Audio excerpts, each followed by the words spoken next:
அடுத்ததாக அமீர் அவர்கள் இன்டர்வியூவில் வந்துட்டு ஐயுஎம்எல்க்கு 2 மந்திரி சீட் கொடுக்கலாம்னு சொல்லியிருக்காரு. அதை பற்றி உங்களோட பதில் என்ன? அமீர் அவர்களுக்கு வந்து வாயில் புண்ணு இருக்கும்.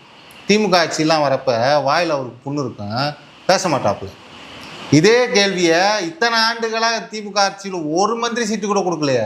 ஏன் திமுக பற்றி அமீர் அவர்கள் கேள்வி கேட்கல? ஒரு வாட்டி கூட கேள்வி கேட்கல அமீர் அவர்கள். ஏன் கேள்வி கேட்கல?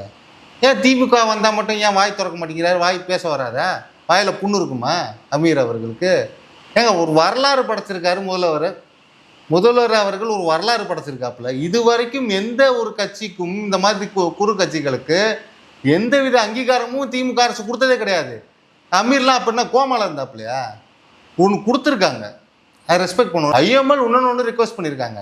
சும்மா அது ரிக்வஸ்ட் எடுத்துகிட்டு வந்து இவர் பேசக்கூடாது. ஐஎம்எல் வந்து டிவிகே கவர்னன்ஸ் கிட்ட பேசிக்கலாம். அமீர் அவர்கள் வந்து அதை எடுத்து முன்னிறுத்தி இன்னொன்று சீட்டு கொடுத்துருக்கலாமே, என்னதான் இருந்தாலும் இன்னொரு சீட்டு கொடுத்துருக்கலாமேன்னு அவர் பேசுகிறாப்புலையா? பேசக்கூடிய தகுதி அவர் கிடையாதுன்றேன்.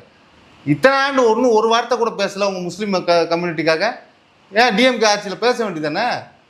அட்லீஸ்ட் ஒரு சீட்டு வாங்கி கொடுக்க சொல்ல வேண்டியதானே பேசி? அப்போல்லாம் வாயை திறக்கலாம் அமீர் அவர்கள்.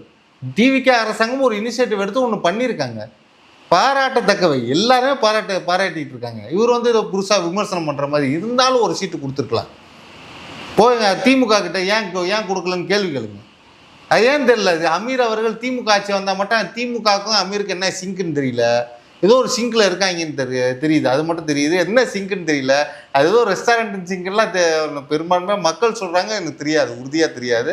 ஏதோ ஒரு சிங்கில் இருக்காங்க, அது மட்டும் தெரியுது. ஏன் திமுக ஆட்சி வந்தால் மட்டும் இவங்க பேசவே மாட்டேன்றாப்புல. சிங்க் ஆயிருப்பாங்களோ தெரில, என்ன சிங்க்குன்னு எனக்கு தெரில.